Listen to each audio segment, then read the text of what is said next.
세상에 이해가 안 되는 일들이 굉장히 많이 있습니다. 황당한 일들도 세상에 많이 생기고 있습니다. 지난 12일 북한의 권력 2인자라고 알려졌던 장성택이 실각된 지 4일 만에 전격적으로 사형을 당했다고 그렇게 뉴스에 나왔습니다. 김정은의 고모 부인인데 반역적인 죄명으로 그냥 그것도 금방 재판 끝나자마자 2심이고 3심이고 재심이고 없이 금방 처결이 됐다, 그런 얘기가 온 세상에 다 뉴스로 나갔습니다. 참 말도 되지도 않는 그런 일들이 세상에는 많이 벌어지고 있다 하는 거지요. 이 말세에 또 우리 주변에서 또 필리핀에서도 황당한 일들이 엄청 많이 있습니다. 제가 엊그제 차를 몰고 주유소를 갔더니 주유소 가스 넣는 사람이 왜 여기 뚜껑이 없냐고 그래요. 그래서 무슨 소리 하냐고 그랬더니 지난번 주유소에서 가스를 넣고 이 사람들이 그 가스탱크에 뚜껑을 안 닫아요. 뚜껑이 없어요. 뚜껑이 없는 채로 제가 차를 몰고 다니다가 엊그제 발견한 것입니다. 아니 그 가스 넣는 사람이 가스 채워놓고 뚜껑을 닫아야지. 뚜껑을 닫고 또 거기 또 이중으로 캡을 닫아야 되는데 뚜껑을 안 채우고 그냥 다 닫고 보낸 거죠.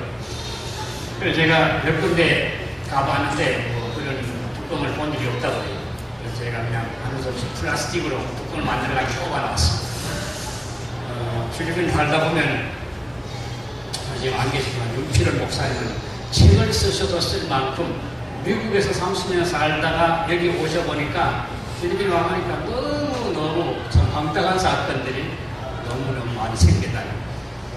어쨌든 이해가 안 되는 일들이 참 많이 생기는 게 이 세상입니다.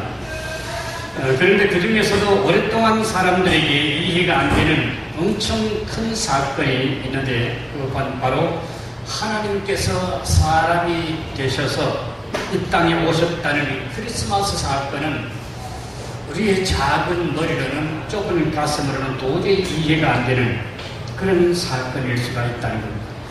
오늘 본문 성경에 보니 사도 요한은 10절 11절에서 그가 세상에 계셨으며 세상은 그로 말미암아 지은 바 되었으되 세상이 그를 알지 못하였고 자기 땅에 오매 자기 백성이 영접하지 아니하였으나, 그렇게 소개를 합니다.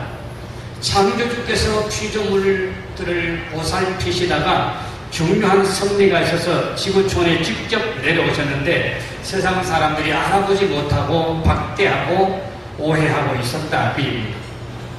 그 이유는 창조주께서 세상에 오신 사건이 너무나 큰 사건이니까 인간들이 유한한 지성과 불완전한 감정으로는 도저히 이해가 안 되는 신비스러운 것이었다는 뜻입니다.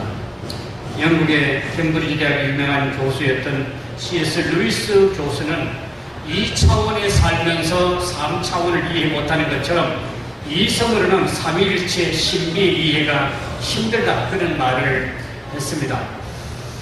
필리핀 목사도 오래전 여의도 광장 집회에 왔을 때에 그런 이야기를 했습니다. 자기 아들과 산책을 하다가 길에 있는 개미 집을 밟았는데 너무 그 개미들이 황당해가지고 막 우왕좌왕하는 모습을 보고 너무 미안해가지고 이 개미들에게 무슨 얘기를 하고 싶었다는 거예요.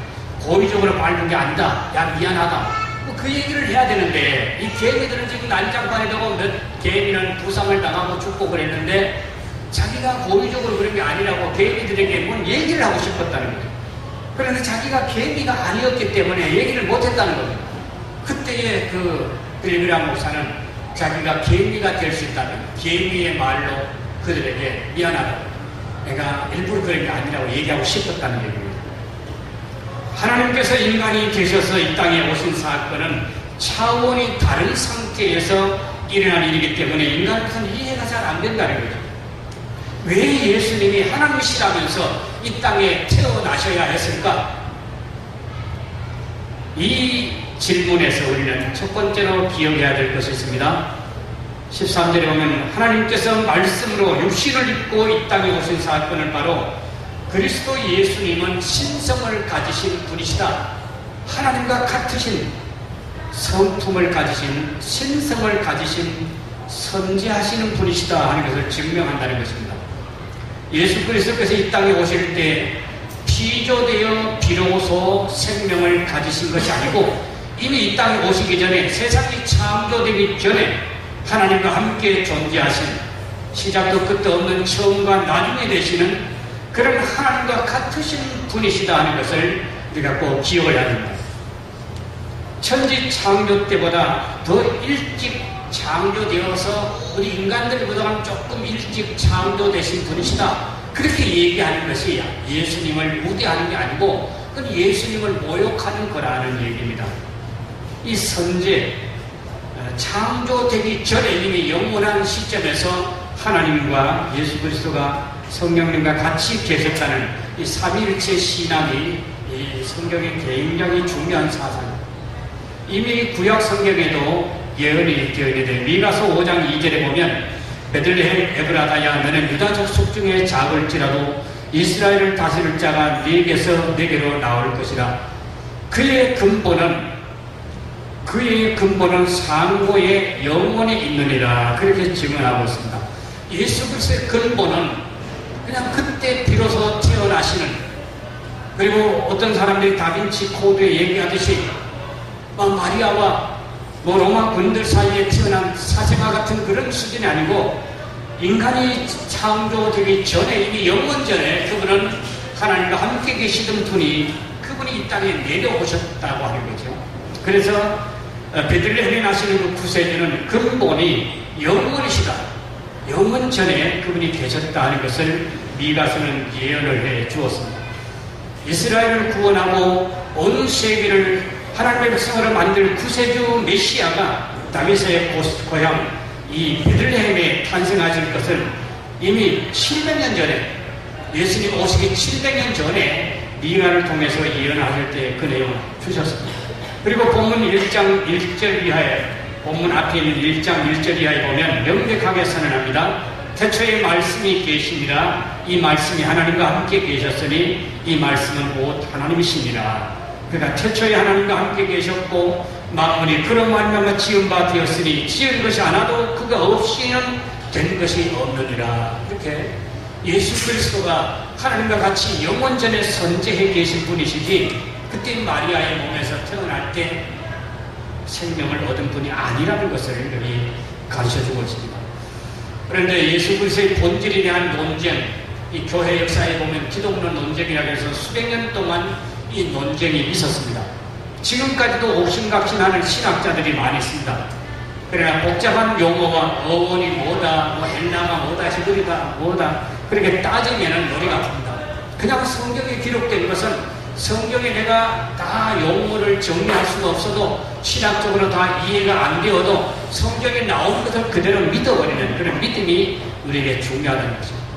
초대교회의 헬라 철학의 영향을 받은 말시온, 노스틱 이단, 또 에비온파, 마니교, 심지어 7세기에 생겨난 이슬람교까지 다 이들이 공통적으로 주장하는 것은 하나님 같으신 분이 왜 육신이 되어야 되느냐, 하나님이 사람이 되신 척하고 헛개비가 나타났다 가는 것처럼 사람인 것처럼 나타나셨지 진짜 몸으로 육신으로 나타나시는 아니다, 그렇게 주장하는 사람들이 대부분입니다.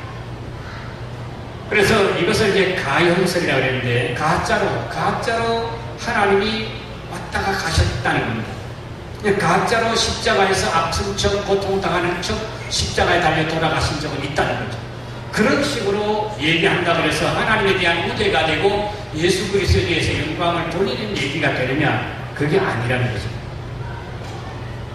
그래서 우리가 다 알 수 없는 것이지만 성경에 나오는 예수님과 하나님과 동등되신, 본질이 하나님과 같으신 분이라고 하는 설명이 있으면 그것을 그대로 믿는 믿음이 우리에게 중요한 거죠. 삼위일체라는 말은 한문 용어입니다. 그러나 다른 헬라의 복잡한 얘기나 라틴어의 얘기나 히브리서의 얘기가 어떻다 할지라도 우리는 성경에 길게 설명이 되든 또 구약이 나오든 신약이 나오든 짧게 나오든 간에 그것을 우리가 믿어버리면 그 용어에 대해서는 나중에 하나님 앞에 가면 용어에 대한 내용도 풀리게 될 것입니다. 예수님의 신성, 그 근본에 대해서 가장 중요하게 말씀을 전한 사람은 이사야 선지자입니다. 역시 예수님 오시기 전 700년 전에 선지자였는데 이사야 9장 6절에서 명쾌하게 설명을 해주고 있습니다. 예언자 이사야가 말하기를 하나님이 우리에게 주실 것이요 하나님 아버지 외아들을 주시사 우리를 구원하시리. 그 이름은 기묘자라 모사라 전능하신 하나님이라 영존하시는 아버지가 되시며 평강의 왕이시라. 예수 그리스도가 하나님의 아들이시면서도 그 이름은 영존하시는 아버지라고 했죠. 아들로 아기로 태어나셨는데 그분의 이름은 전능하신 하나님이라고 그랬죠. 우리가 다 정리할 수 없는, 한마디로 간단하게 신학적인 용어로 정리할 수도 없어도 저기 나오는 말씀을 믿으면 돼요. 한 번은 여호와 증인들이 저희 집에 와가지고 쪼고저쪼고 예수님을 그렇게 신격화시켜서 믿으면 우상 숭배가 된다고 자꾸 얘기를 했어요. 그래서 제가 이사야 9장 6절 한 절만 읽어보라 그랬어요. 그랬더니 그 읽어보고는 여호와 증인이 뭐라냐, 여기 3일째 나는 2위밖에 안 되는 2위. 그래서 제가 그랬습니다. 2위나 3위나 3일째 그런 거 내용은 중요하지 않다. 다만 예수님이 하나님과 같은 분이시지만 우리를 사랑하시기 때문에 죄인의 모양으로 이 땅에 오셔서 우리를 위해 돌아가셨다는 그 사실을 믿지 아니하면 구원이 되지 않는다. 아무리 종교적인 열심을 가진다 할지라도 구원 못 받을 짓을 하게 되는 거라고. 이렇게 제가 달리해서 보낸 적이 있습니다. 여러분, 우리가 잘 기억해야 되는 것은 예수님에 대해서 우대한다고, 하나님에 대해서 우대한다고 예수님을 격화시키면 하나님께 영광이 되겠느냐고요. 지난주에 말씀드렸죠. 예수 그리스도의 나심을 통하여 하나님은 영광을 받으시길 원하고, 예수 그리스도의 희생을 통하여, 예수 그리스도의 구원을 통하여서 인생 가운데 만유 가운데서 영광을 받으시기를 원하시는 하나님이시지, 우리가 예수님에게 영광을 돌리고 성령님에게 영광을 돌리고 계시로 나오는 것처럼 어린 양께 찬양을 드리세요 한다고 해서 하나님 아버지가 질투하시는 분은 아니시라는 거예요. 우리가 분명히 얘기해야 되는 것은 예수 그리스도는 하나님과 본질적으로 같으신 분이시기 때문에 그분을 우리가 인정하고, 그 귀하신 하나님께서 이 땅에 우리 인간을 구원하시기 위해서 오셨다는 이 믿음을 우리가 가지는 것이 하나님을 기쁘시게 여기는 것이고 하나님을 높이는 것이 된다는 것을 꼭 믿으시기를 바랍니다. 이러한 배경에서 보면 사랑 많으신 참 사도였던 그 사도 요한이 노년에 당신의 교인들에게 편지를 쓸 때 아주 엄격하게 준엄하게 경고한 얘기가 요한일서 4장 2절에 나옵니다. 이로써 너희가 하나님의 영을 알지니 곧 예수 그리스도께서 육체로 오신 것을 시인하는 영마다 하나님께 속한 것이요 예수를 시인하지 아니하는 영마다 하나님께 속한 것이 아니니 이것이 곧 즉 그리스도의 영이니라. 오리라 한 말을 너희가 들었거니와 지금 벌써 세상에 있느니라. 이렇게 사도 요한이 아주 엄격하게 경고를 했습니다. 왜냐하면 자꾸 예수님이 헛개비처럼 왔다 가셨다고 가연설을 얘기하는 노스틱 이단이라든가 말씀이라는 이런 사람들이 교회를 돌아가면서 교회를 시끄럽게 하는 거예요.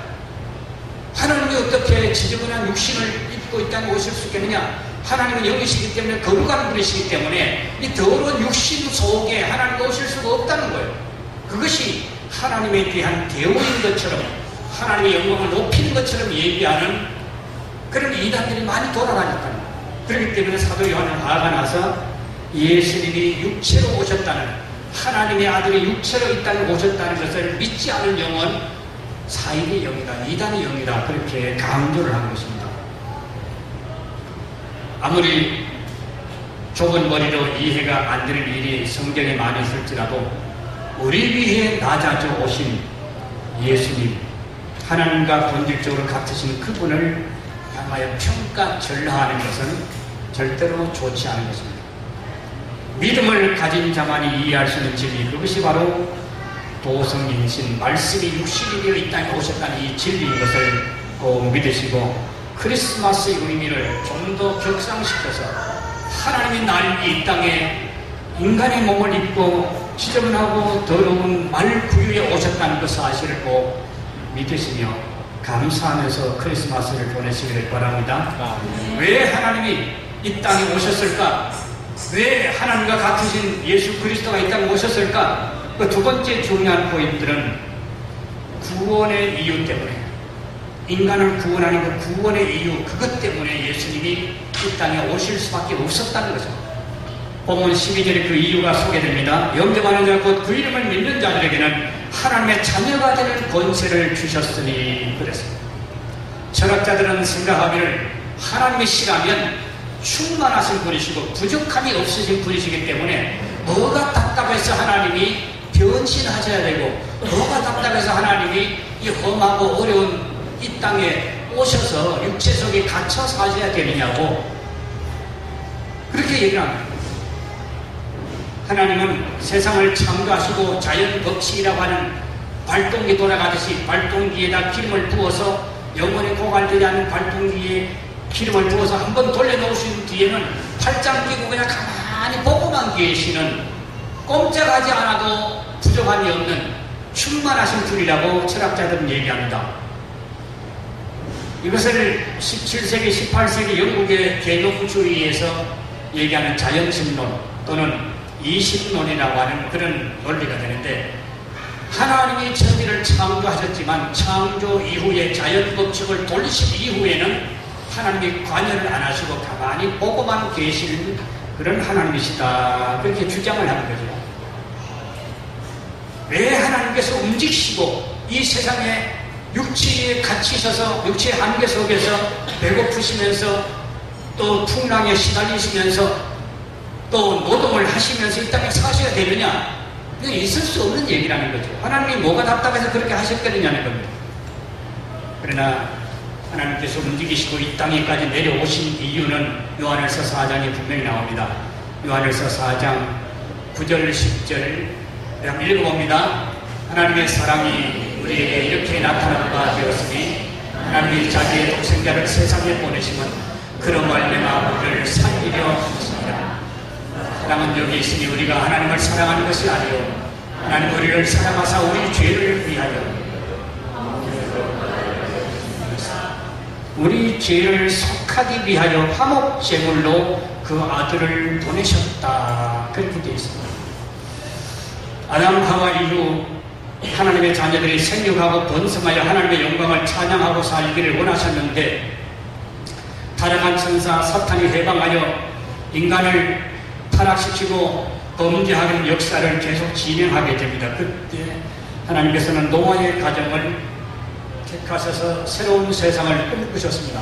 그러나 인생들이 번성하였을 때에 바벨론 지역에서 바벨탑 사건이 생기게 됩니다.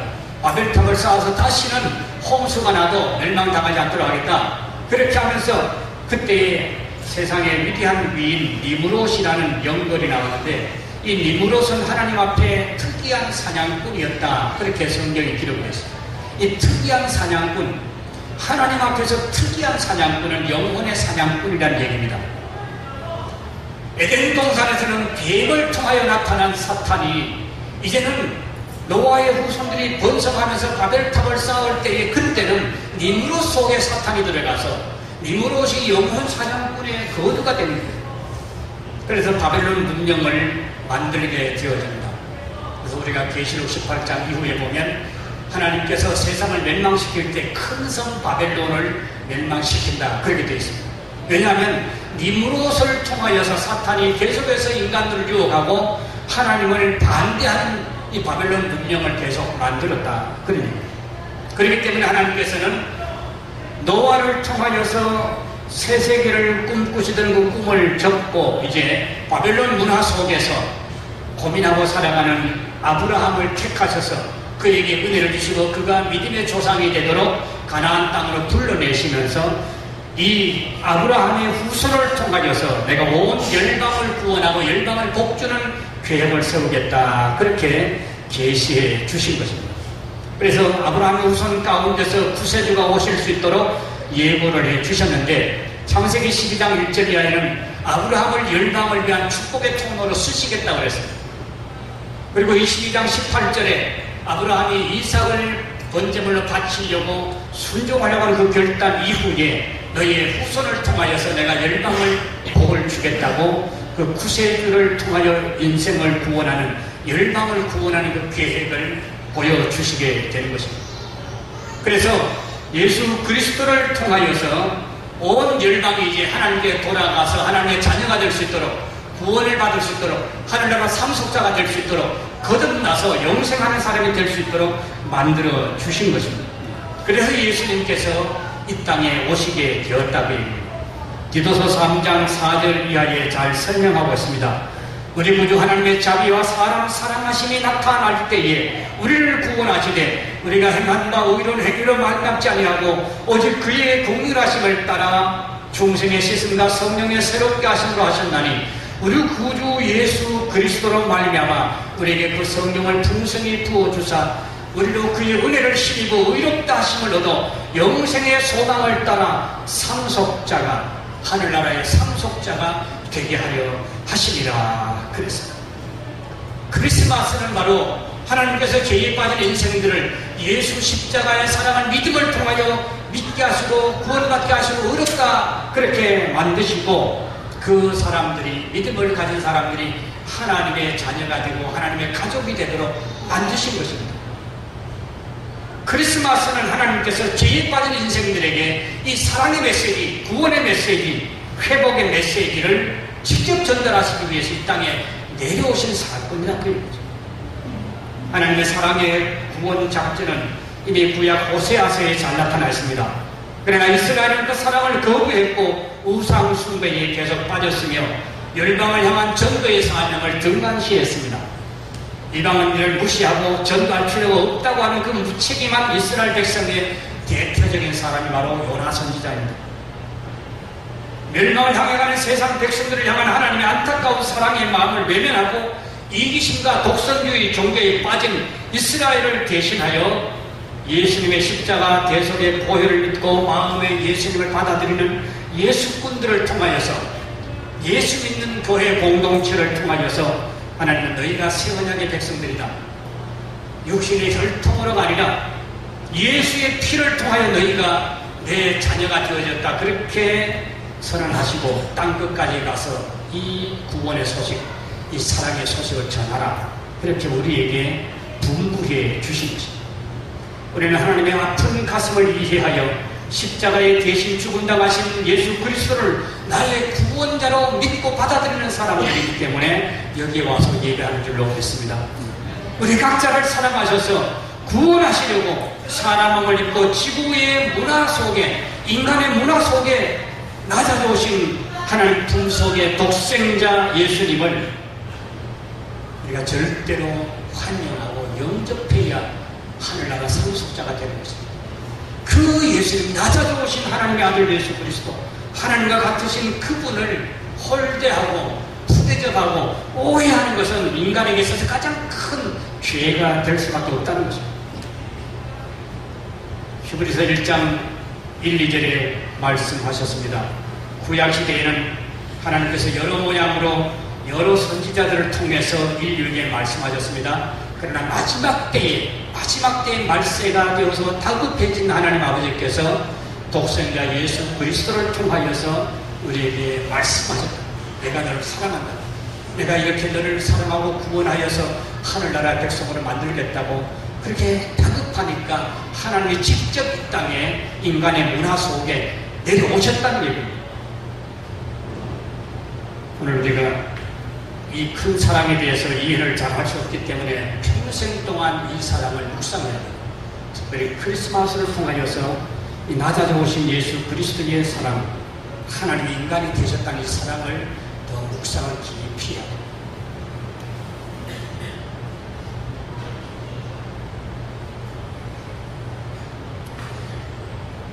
제가 우리 신학교에서 설명을 하는데 지금 태풍 하이엔으로 인해서 고통당하고 있는 딱글로만 얘기를 했습니다.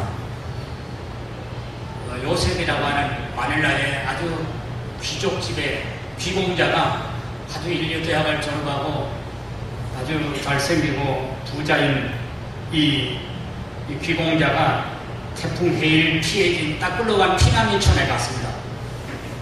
고슬한 옷을 입고 소매를 걷어붙이고 그 피난민촌에 가서 봉사활동을 하는데 그 피난민촌에서 태풍에 날려가다가 겨우 살아난 어떤 아가씨를 만났어요. 그 아가씨의 눈동자가 너무 말려가서 이 요셉이라는 그 청년이 그 아가씨에게 반해서 그래서 거기는 동안에 봉사활동도 하지만 그 아가씨 이름 마리아입니다. 마리아에게 좀 많은 물도 갖다 주고 이렇게 봉사활동을 많이 했어요. 그런데 몸은 비록 병들어 있고 부상을 당했고 그 집은 여지없이 부서져서 텐트 속에 무더운 텐트 속에 살고 있지만 이 요셉은 그를 보고는 잊을 수가 없었어요. 그래서 돌아왔는데 마닐라로 돌아와서 직장생활을 하니까 도저히 그 마리아가 눈에 삼삼거려서 잊을 수가 없어서 자기가 직장에 휴가를 신청했습니다. 33일의 휴가를 신청했어요. 그 딱불로만에 아주 많이 짊어지고 내려갔습니다. 거기 가서 이제 많은 사람들에게 도움을 주기도 했지만 목적은 마리아죠. 마리아에게 더 많은 약품을 주고 물도 주고 양육도 주고 마리아와의 사랑을 얘기하기도 했습니다. 처음에는 자기가 쑥스러우니까 이제 다른 친구를 통해 가지고 내가 저 마리아를 사랑한다고 좀 가서 얘기를 해라 그랬어요. 자기가 직접 얘기하기 쑥스러워서.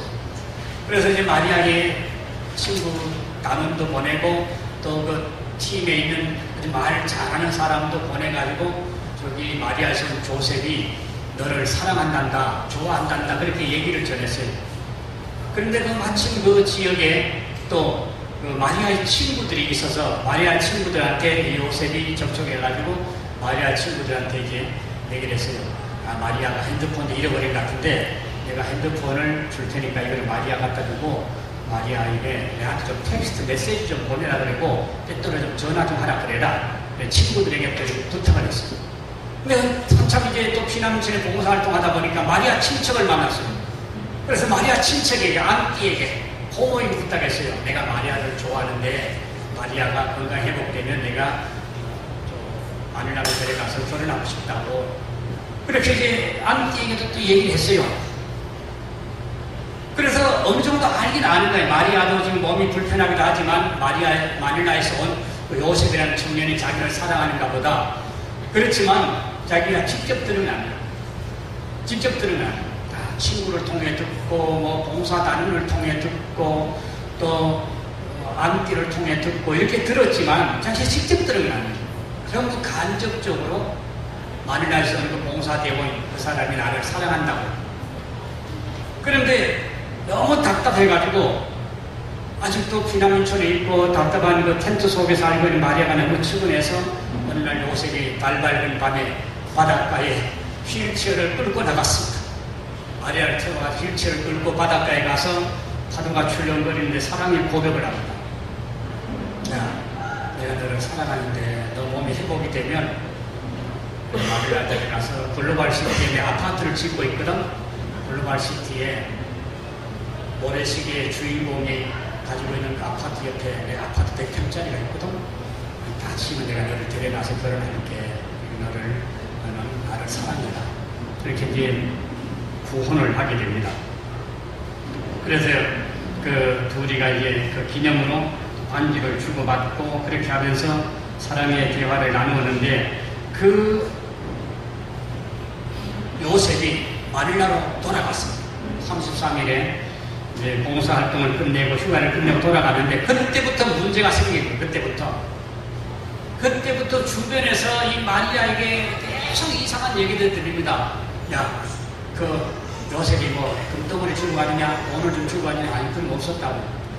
그 사기꾼이야 사기꾼. 아주 멀쩡하게 생겼잖아. 멀쩡하게 생기고 말도 잘하잖아. 그런데 야, 너같이 태풍이 날려가다가 수상해가지고 지금 이 텐트 속에 살던 너를 그렇게 사랑할 것 같으냐? 뭔가 좀 수상한 거야, 수상해. 그러니까 너 그 남자 생각하지 마라. 잊어버려. 그 어떤 사람도 얘기합니다. 부자는 뭐가 부자야? 진짜 부자는 뭐 좀 배를 끌고 오든지 자가용 비행기를 타고 와야지. 교무 봉사단은 팀에 뭐 섞여가가지고 내가 보니까 삽질도 참 잘하더라. 손에 보니까 막 국살도 벗겨가지고 삽질도 잘하고 그런 거 보니까 그 사람 부자도 아니고 노동자 같아. 노동자. 그러니까 그 사람 좋아하지 마라. 계속 주변에서 마리아의 마음속에 의심이 생기도록 계속 얘기합니다. 요셉은 귀공자가 아니다. 요셉은 인류대학 나온 사람도 아니고 요셉은 부자도 아니야. 그런 얘기를 계속 해주는 거예요. 사기꾼 같은 그 사람 기다리지 마. 너는 그 사람 사랑하다가 상처만 더 크게 남을 거야. 그러면 계속 마리아에게 누군가 와서 안 좋은 말만 자꾸 하고 가는 거야. 그러나 끝까지 참고 믿음으로 소망 가운데 기다렸던, 요셉을 사랑하는 마음으로 기다렸던 마리아는 언젠가 글로벌 시티 백석 아파트에 와서 살게 될 줄로 믿습니다. 이 사랑의 이야기로 얘기할 때 예수 그리스도께서 오시겠다는 얘기는 이미 창세기 3장부터 나오고 있어. 구세주가 이 땅에 오실 것이다. 하나님께서 인생을 구원하기 위해서 구세주를 보낼 것이다. 다 얘기되어 있지만 수천 년 동안 예수님이 오시지 않았던 거죠. 그런데 지금 문제가 무엇입니까? 예수님이 이 땅에 34년 사시고 가셨어요. 그리고 많은 증거를 보이시고 사랑의 증거, 능력의 증거를 보이시고 이 사실을 온 세상에 전파하고 교회를 통하여 제자들을 통하여 온 세상의 땅끝까지 증거하라고 증거를 보여주셨습니다. 그런데 많은 사람들이 지금 헷갈리고 있는 거예요. 정말로 그분이 하나님과 같으신 분이라고? 정말로 그분이 구세주 메시아라고? 가장 믿지 않는 사람은 이스라엘 백성들입니다. 구세주가 와서 로마 군인들도 쫓아내지 못하고 그냥 힘없이 로마 병정들에게 십자가 매달려 돌아가셨는데 그게 무슨 그 힘없는 사람이 메시아일 수가 있냐고. 구세주가 아니라고. 구세주라면 로마 병정들을 다 물리치고 로마를 멸망시키고 그렇게 했을 텐데 힘없이 로마 군인에게 끌려가서 십자가에 매달려 죽으신 걸 보면 그분은 메시아가 아니야. 지금까지 유대인들은 메시아를 믿지 않고 지금도 군사적인 힘을 가지고 정치적인 힘을 가진 능력의 구세주가 나타나기를 기다리고 있는 거예요. 엄청 많은 사람들이 또 예수를 인정하고 고맙게 생각합니다. 그렇지만 아까 설명드린 것처럼 예수님은 하나님 같으신 분은 아니야. 하나님 비슷한 분이야. 아마 천사장 정도는 될 거야. 그래서 천사장 7 중에 루시퍼가 타락한 천사장 사탄이 됐으니까 아마 그 뒤에 예수님을 천사장처럼 그렇게 하나님 만드셨을 거야. 그렇게 대우해서 예수님을 천사장 수준으로 생각하는 거죠. 하나님보다는 못하고 사람보다는 뛰어난 그분이 우리를 위해서 이 땅에 오셔서 좋은 일을 하다 가신 거라고 그렇게 믿는 겁니다. 그런 사람들이 교회 안에 있고 신학자들 속에 있다는 거예요. 예수님이 하나님이 되신 사건, 하나님이 사람이 되신 사건, 이 사건은 우리 인간의 좁은 가슴으로 작은 머리로 이해가 안 되는 일이기 때문에 그렇습니다.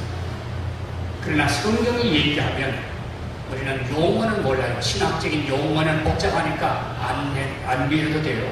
안 미워도 되지만 하나님과 같으신 그분이 나를 위해 이 땅에 오셔서 내 대신 십자가 고통을 대신 당하시고 나를 사랑하시고 나에게 성령을 주시고 믿음을 주시고 희망을 주셨는데 내가 끝까지 그분을 사랑하는 사랑의 마음으로 기다리면 주님은 언젠가 오셔서 나를 하늘나라로 인도해 가실 것이다. 이 믿음으로 살아가시길 바랍니다. 우리 인생의 최고의 보배는 무엇입니까? 고린도전서 13장 13절이 가르쳐줍니다. 우리 같이 읽어봅니다. 그런 즉 믿음, 소망, 사랑 이 세 가지는 항상 있을 것인데 그 중에 제일은 사랑이라. 아멘. 우리는 예수 그리스도를 믿고 변함없이 사랑하며 희망 중에 구원의 완성 그날을 기다려야 될 것입니다.